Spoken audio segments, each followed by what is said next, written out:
ಸನ್ಮಾನ್ಯ ಅಧ್ಯಕ್ಷರೇ, ನಿನ್ನೆ ನಾವು ಪತ್ರ ಕೊಟ್ಟಿದ್ರಿ ನಿಮಗೆ, ಗವರ್ನರ್ಗೆ ಅಗೌರವ ಆಗಿದೆ ಅಂತ ಪತ್ರ ಕೊಟ್ಟಿದ್ದೀನಿ. ತಾವು ನಿನ್ನೆ ಇದೆಲ್ಲ ಮಾತಾಡಿದ್ಮೇಲೆ ಕೇಳಿದ್ಮೇಲೆ ನಾನು ರೂಲಿಂಗ್ ಕೊಡ್ತೀನಿ ಅಂತ ಹೇಳಿದ್ದೀರಾ, ಇವತ್ತು ಕೊಡ್ತೀನಿ ಅಂತ ಹೇಳಿದ್ದೀರಾ. ಅದಕ್ಕೆ ಸ್ವಲ್ಪ ಅವಕಾಶ ಕೊಡಬೇಕು. ಇಲ್ಲ ಈಗ ರಾಜ್ಯಪಾಲರಿಗೆ ಒಂದು ಕೆಲಸ ಹೇಳಿ. ಸನ್ಮಾನ್ಯ ಅಧ್ಯಕ್ಷರೇ, ನಿನ್ನೆ ಗೌರವಾನ್ವಿತ ರಾಜ್ಯಪಾಲರ ಬಗ್ಗೆ ಅಲ್ಲ, ನಿನ್ನೆ ಗೌರವನಿಗೆ ಅವಮಾನ ಆಯ್ತು ನೀವು ಹೇಳ್ತೀರಿ, ಇಲ್ಲಿ ಈಗ ಇವರಿಗೆ ಅವಮಾನ ಮಾಡ್ತೀರಿ. ಮಾತಾಡ್ಲಿ ಅವರು ಪ್ರತಿಪಕ್ಷ ನಾಯಕರು ಆಯ್ತು. ಈಗ ಒಂದು ಪ್ರತಿಪಕ್ಷ ನಾಯಕ ತಾವು ಹೇಳಿದ್ದೀರಿ. ಇಲ್ಲ ಅಧ್ಯಕ್ಷರೇ, ಒಂದೇ ನಿಮಿಷ ಆರಾಮ್ಸೆ ಈ ಅಧಿವೇಶನ ಏನ್ ಬಿಲ್ಗಳಿಲ್ಲ, ನಿಮ್ಮ ಮೇಲೆ ಒತ್ತಡ ಇಲ್ಲ, ಆರಾಮ್ಸೆ ಮಾಡಿ ಕೂಲಾಗಿ. ಎಲ್ಲದರಲ್ಲೂ ಅರ್ಜೆಂಟ್ ಆಗಿದ್ರಿ, ಇದು ಅರ್ಜೆಂಟ್ ಇಲ್ಲ ಏನೇನು. ಅದರಿಂದ ಇಲ್ಲ ನಗ್ನಗ್ತಾ ಇವತ್ತು ನಗ್ನಗ್ತಾ ಬಂದಿದ್ದೀರಾ, ನಗ್ನಗ್ತಾರ ಹೋಗ್ಬೇಕು ನೀವು ಇವತ್ತು ಪೂರ್ತಿ. ಅಧ್ಯಕ್ಷರೇ, ಒಂದೇ ಕೆಲವೇ ವಿಚಾರ.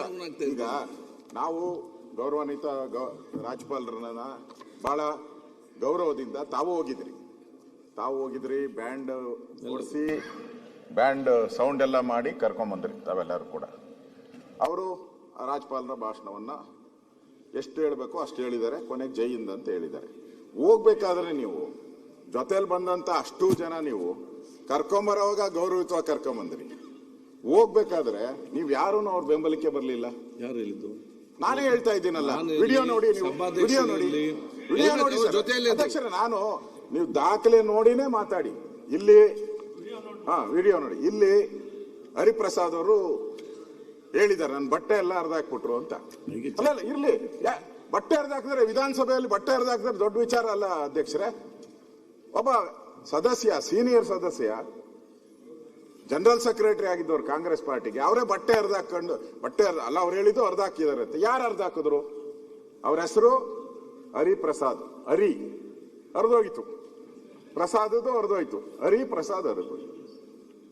ಅವ್ರ ಬಟ್ಟೆ ಹರಿದೋಯ್ತದೆ. ಅದನ್ನ ರೆಸ್ಪಾನ್ಸಿಬಿಲಿಟಿ ನೀವು ತಗೊಂಡು ಯಾರು ತಗೊಂಡ್ಬೇಕು? ನೀವೀಗ ಅವ್ರ ಅಧಿವೇಶನಕ್ಕೆ ನೀವೇನಾನ ಅಲ್ಲಿ ಹೋಗಿದ್ರೆ, ಮೇಲ್ಮನೆಗೆ ಹೋಗಿ ನೀವು ಕೂತ್ಕೊಂಡಿದ್ರೆ ಅಲ್ಲಿನ ಸಭಾಪತಿ ಆಕ್ಷನ್ ತಗೊಬೇಕಾಯ್ತು.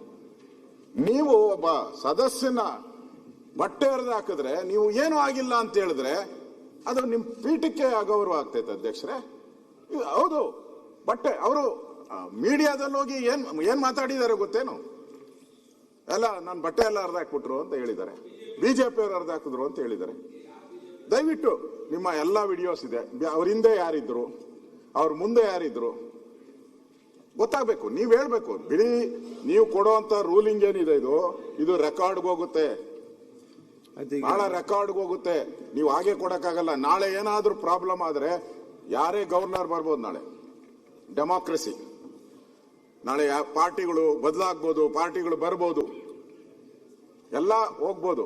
ಆದ್ರೆ ಆ ಚೇರ್ ಇರ್ತತೆ, ಆ ಚೇರ್ ಇರುವಂತ ರೂಲ್ಸ್ ಇರ್ತತೆ, ನಿಯಮ ಇರ್ತತೆ, ಅದು ಹಾಗೆ ಇರ್ತತೆ. ನೀವು ಬದಲಾಗ್ಬೋದು, ನಾನು ಬದಲಾಗ್ಬೋದು, ರೂಲ್ಸ್ಗಳು ಬದಲಾಗಲ್ಲ, ಆ ಚೇರ್ ಬದಲಾಗಲ್ಲ. ಯಾರು ಪುಣ್ಯಾತ್ಮರು ಕೂತಿದ್ದಾರೆ, ಆ ಚೇರಿಂದ ನೀವು ಏನ್ ಕೊಡ್ತಿರೋ, ನಾಳೆ ಬೇರೆ ಯಾರಾದ್ರೂ ಗವರ್ನರ್ ಹಿಂಗ್ ಬಂದು ಹೋದಾಗ, ಗವರ್ನರ್ ಇವತ್ತೇ ಹಿಂಗೆ ತಳ್ಳಾಡಿದ್ದಾರೆ, ನಾಳೆ ಗವರ್ನರ್ಗೆ ಹಲ್ಲೆ ಮಾಡಿದ್ರೆ ಏನ್ ಮಾಡ್ತೀರಾ? ಹೇಳಿ. ನಿಮ್ಮ ಕಂಟ್ರೋಲ್ ಅಲ್ಲಿ ಬರುವಂತದ್ದು ಇದು. ಇವತ್ತು ಜನಗಣ ಮನ ಆಡ್ಲಿಲ್ಲ ಅಂತ ಎಚ್ ಕೆ ಪಾಟೀಲ್ ಅವರು ಹೇಳಿದ್ರು. ಅಲ್ಲ ಇರ್ಲಿ, ಅವ್ರು ಹೇಳಿದ್ದಾರೆ. ಬಟನ್ ಏನಾದ್ರು ಗವರ್ನರ್ ಕೈ ಕೊಟ್ಟಿದ್ರ? ಆನ್ ಮಾಡಿ ಜನಗಣ ಆಡ್ರಪ್ಪ ಅಂತ. ಜೈ ಹಿಂದ್ ಅಂದ ತಕ್ಷಣ ಅವರು ಆನ್ ಮಾಡಬೇಕಾಗಿದ್ದು ಅವ್ರ ಕರ್ತವ್ಯ. ಗವರ್ನರ್ದು ಏನ್ ಬರ್ತದೆ ಇದ್ರಲ್ಲಿ ಪಾತ್ರ? ನೀವು ಅವ್ರನ್ನೆಲ್ಲ ಕರ್ಕೊಂಡೋಗಿ ಒಂದ್ ರೀತಿ ಅಬಲೆ ತರ ಮಾಡಾಕ್ಬಿಟ್ರು. ಅವ್ರು ಹೋಗ್ಬೇಕಾದ್ರೆ ನಾವು ನೋಡ್ತಾ ಇದ್ರಲ್ಲ, ಯಾರು ಇರ್ಲಿಲ್ಲ ಅವ್ರ ಜೊತೆ. ಈ ರೀತಿ ಒಂದು ರೀತಿ ಅಗೌರವ ಮಾಡಿ ಗವರ್ನರ್ಗೆ ಅವ್ರು ಯಾರ್ಯಾರು ಮಾಡಿ, ನಾನು ಎಚ್ ಕೆ ಪಾಟೀಲ್ ಅವ್ರಿಗೆ ಹೇಳಿದೆ, ಅವರು ಈ ಸದನ ನೀವೆಂಗೆ ರೆಸ್ಪಾನ್ಸಿಬಿಲಿಟಿ ಇದೀರೋ ಅವ್ರು ಅಷ್ಟೇ ರೆಸ್ಪಾನ್ಸಿಬಿಲಿಟಿ ಎಚ್ ಕೆ ಪಾಟೀಲ್ ಅವ್ರದ್ದು. ಸಂಸದೀಯ ಸಚಿವರು, ಅದ್ರ ಜೊತೆಗೆ ಕಿರೀಟ ಇಟ್ಟಂಗೆ ಸಂಸದೀಯ ಅನ್ನೋದೇ ಒಂದು ಪದವಿ, ಕಾನೂನು ಅನ್ನೋದು ಒಂದು ಕಿರೀಟ ಇದ್ದಂಗೆ. ಮಹಾರಾಜರಿಗೆ ಕಿರೀಟ ಇರ್ತದಲ್ಲ, ಹಂಗೆ ಕಿರೀಟ. ನೀವು ಎರಡೂ ಇಟ್ಕೊಂಡು ನೀವು ಗವರ್ನರ್ ಅವರು ಓದ್ಲಿಲ್ಲ ಅಂತ ಹೇಳ್ಬಿಟ್ಟು ನೀವೇ ಗಲಾಟೆ ಮಾಡಿದ್ದೀರಾ. ರೆಕಾರ್ಡ್ ಅಲ್ಲಿದೆ. ಓಡೋದ್ರು ಅಂತ ಹೇಳ್ತಾ ಇದ್ದಾರೆ ಗವರ್ನರ್ನ. ಒಬ್ಬ ಲಾ ಮಿನಿಸ್ಟರ್ ಹಂಗೆ ಹೇಳಿದ್ರೆ ಯಾರು ಸದನದ ಯಾರೇ ಬೇರೆ ಯಾರಾದ್ರೂ ಮಾತಾಡಿ ಪರವಾಗಿಲ್ಲ. ಅಶೋಕ್, ಆದ್ರೆ ಲಾ ಮಿನಿಸ್ಟರ್ ಆದವರು ನೀವು ಓಡೋಗ್ತಾ ಇದ್ದೀರಾ ಅಂತ ಗವರ್ನರ್ಗೆ ಹೇಳಿದ್ರೆ ಅದೆಲ್ಲ ರೆಕಾರ್ಡ್ ಇದೆ, ಆ ವಿಡಿಯೋ ಇದೆ. ಅದರಿಂದ ಇಲ್ಲಿ ಈ ತರ ಸಂಪ್ರದಾಯವನ್ನ ನಿಮ್ಮ ಅಧ್ಯಕ್ಷತೆ ಎಲ್ಲ ಆದರೆ ನಾನು ಹೇಳಿದ್ದೀನಿ, ನೀವು ಅಧ್ಯಕ್ಷರಿದ್ದೀರಾ ಈಗ, ನೀವೇ ಇರ್ರಿ, ನಮ್ದೇನು ಅಬ್ಜೆಕ್ಷನ್ ಇಲ್ಲ. ಆದ್ರೆ ನೀವು ತರಾತುರಿ ಇದ್ದಂಗೆ ಕಾಣ್ತಾ ಇತ್ತು ಅಲ್ಲೋಗಿ ಕೂತ್ಕೊಳಕ್ಕೆ. ಹೋಗಿ, ಪರವಾಗಿಲ್ಲ, ನಮ್ದೇನು ಬೇಜಾರಿಲ್ಲ. ನಾವು ನಿಮ್ಮನ್ನ ಹೆಲ್ತ್ ಮಿನಿಸ್ಟರ್ ಆಗಿ ಹಿಂದೆನೂ ನೋಡಿದಿರಿ, ನೀವು ಮಾಡಿರೋ ಕೆಲಸನೂ ನೋಡಿದಿರಿ, ನಮ್ದೇನು ಬೇಜಾರಿಲ್ಲ. ಆದ್ರೆ ಇಲ್ಲಿ ಕೂತಿರೋವರೆಗೂ ನೀವು ಸಭಾಧ್ಯಕ್ಷರೇ, ಆ ಗೌರವ ಇದೆ ಎಲ್ಲರಿಗಿಂತ. ಇಲ್ಲೆಲ್ಲ ಸಿಎಂ ಕೆಳಗಡೆ ಕೂತಿದ್ದಾರೆ, ನಾನು ಕೆಳಗಡೆ ಕೂತಿದ್ದೀನಿ. ನೀವು ಮೇಲೆ ಚೇರ್ ಏನ್ ಹಾಕಿದ್ದಾರೆ ಅಂದ್ರೆ ಮೇಲ್ಪಂಕ್ತಿ ಹಾಕೊಡ್ಲಿ ಅಂತ ಹಾಕಿರೋದು. ಮೇಲ್ಪಂಕ್ತಿ ಹಾಕ್ಲಿ ಅಂತ, ಇಲ್ಲ ಅಂದ್ರೆ ನಿಮ್ಮನ್ನು ಅಲ್ಲಿ ಹಾಕ್ಬೇಕಾಯ್ತು. ಕೆಳಗಡೆನೆ ಹಾಕಿದ್ರೆ ಏನ್ ಸಮಸ್ಯೆನೇ ಇರ್ತಾ ಇರಲ್ಲ. ಮೇಲ್ಪಂಕ್ತಿ ಆಗ್ಲಿ ಅಂತ ನಿಮ್ಮನ್ನ ಅಲ್ಲಿ ಕೂತಿರ್ಸಿದಿರಿ ನಾವು. ನೀವು ಮೇಲ್ಪಂಕ್ತಿ ಹಾಕಬೇಕಾಗಿ ಇರೋಂತ ಸನ್ನಿವೇಶ ಬಂದಿದೆ ಇವತ್ತು.